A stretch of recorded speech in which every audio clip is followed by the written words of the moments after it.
ابھی آپ نے امام راضی کا قول مجھ سے سنا کہ الآیت دالۃ، آیت اس بات پر دلالت کرتی ہے ان طرق الباطل، کہ باطل کے طرق جو ہیں کثیرتن، کتاب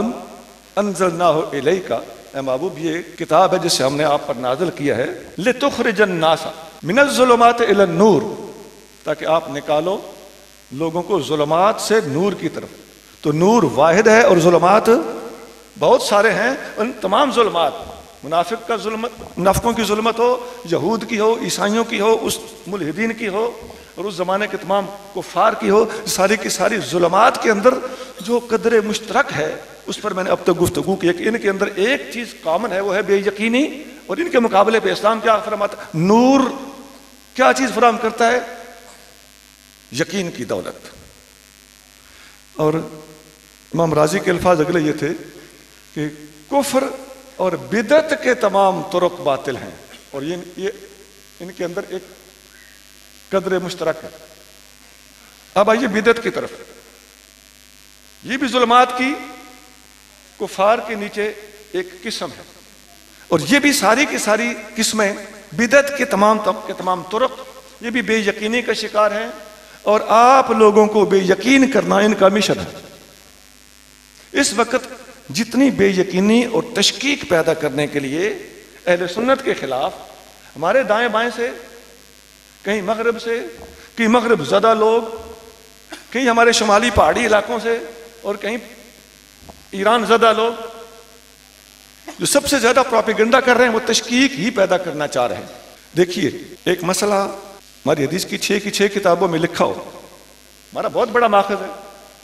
بلکہ دین کا قرآن کے بعد ماخذ ہے یہ ایک مسئلہ۔ اب افضلیت شیخین کا مسئلہ میں سادہ سی بات کرنے لگا ہوں، اس کو یہ نہ سمجھنا کہ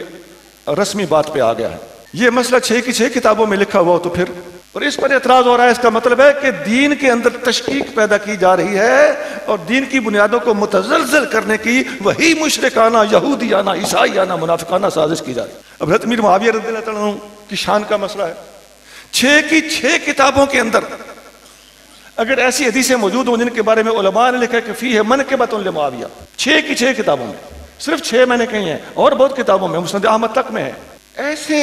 سوالات اگر اٹھائے جائیں، اس کا مطلب ہے کہ دین کے بارے میں آپ کی متداول، معتبر اور دین کی جن کتابوں کے اوپر بیس ہے، ان کتابوں سے آپ کو ہٹایا جا رہا ہے اور دین کی بنیادوں کو متزلزل کیا جا رہا ہے۔ اب میں نام نہیں لیتا،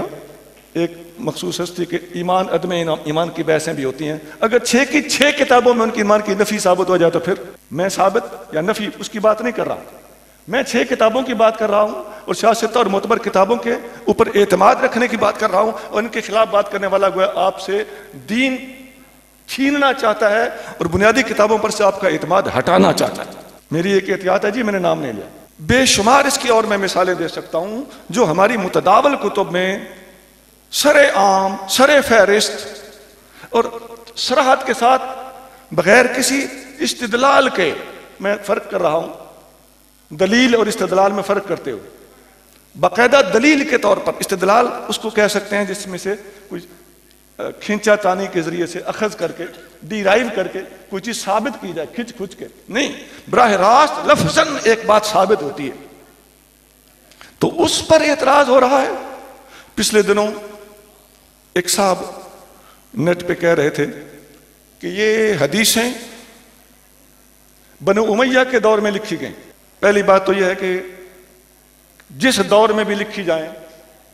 محدثین الحمدللہ اتنے غیور، متقی، محتاط اور بے باک ہیں کہ وہ کلمہ حق کسی بھی دور میں بولنے سے کبھی باز نہیں آئے۔ یہ تم نے اپنے اوپر قیاس کیا ہے، تم بک جاتے ہو تو تم دوسروں کو بھی بکا ہوا سمجھتے ہو، پہلی بات۔ دوسری گزارش یہ ہے کہ ان بدبختوں کو اتنا نہیں پتا کہ بنو امیہ کا دور کب شروع ہوا اور کب ختم ہوا۔ 41 ہجری میں بنو امیہ کا دور شروع ہوا اور 132 ہجری میں بنو امیہ کا آخری حکمران رخصت ہوا۔ اس کی جگہ پہ 133 میں صفاح نے حکومت سنبھالی، وہ اس کے کرتوت کا نام ہے، ایک الگ بحث ہے، ایک الگ چیپٹر ہے۔ وہاں کسی کے مظالم نہیں پہنچ سکتے جو اس بندے نے مظالم کیے، لیکن ہم ادھر نہیں جانا چاہتے۔ میرا موضوع کیا ہے کہ جی